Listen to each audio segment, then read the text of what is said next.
Hey guys, AF Acres here. We're hard at her. Taking the peas off, yellow peas. These are chromes.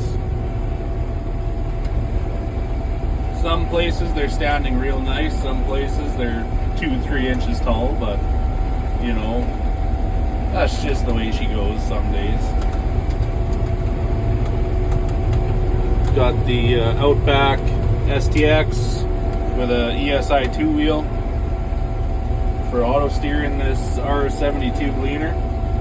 Had to custom make a hub because Outback doesn't offer a hub kit for these. They probably have a hub that's got the same spline, but they don't. Outback doesn't know what spline these Gleaner combines have, so I just made my own.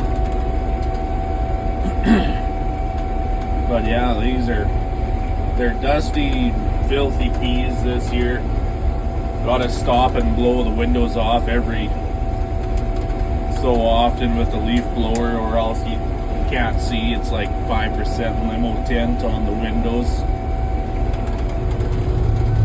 Back window is covered. Just got this little piece right here, and then peas are done for the year. Figured I should probably get a little video proof that I did peas before it's too late. I just have instead of touching the screen, I got this to turn the auto steer on and off. It's easier to push that button than it is to try and line up and hit that auto steer button on the screen there. So that's kind of what I do. I might drill here or something and put it there, so you just tap there type of thing. Haven't quite decided what I'm going to do with that. I also thought about mounting it like down here somewhere on the wheel, or like on the motor of the wheel. So when you're turning, this hand is on the hydro and up and down for your header. So I'm going to go for a spin around the steering wheel there quick. Yeah, you're kind of up and down on there and whatnot when you're turning, so then you take your left hand off the steering wheel and hit that button quick or whatever. I don't know, just haven't. You're gonna focus today. Oh, there we go. Yeah, I haven't really decided what I'm gonna do with that, but she's pretty good. I first year rocking auto steer in a combine, and it's a game changer. I think I cover a lot more acres in a day, honestly, because when you're overlapping 5 feet or something, you don't account for it in your speed. You still go the same speed because you don't notice you're overlapping.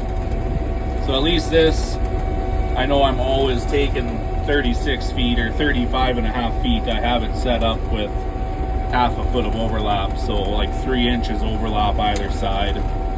And then of course the Gleaner, the feeder house is off to the side, and one side of this Macdon is longer than the other. That's how these 960s are. So I think I have like 1.5 feet of, what do you call it?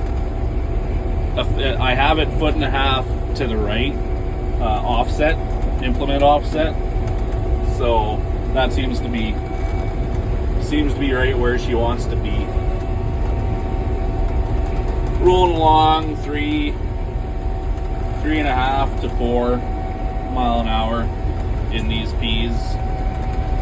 No pea auger on this 960, but it seems to feed pretty decently. I have no complaints. I did a little bit of canola with it last year and it seemed to feed all right. Gonna do a lot more canola this year with it, so we'll see if it feeds all right. But I was looking for a pea auger, but I mean, it feeds pretty decent, really. I don't know how much a pea auger would really help. Like, see, it bunches up a little bit like that once in a while, but it comes around and it feeds. Maybe every, I don't know, maybe every half hour or once an hour I gotta actually slow down and let it catch up at the throat. So it's not bad for what people are wanting for pea augers nowadays. See, like it'll do that once in a while, slow down a little bit. Once it's feeding, it feeds fine, usually. But once you get her started tickling in, then you can just usually give her. See, like once in a while it'll do one of them things, just slow down a little bit, and down she goes.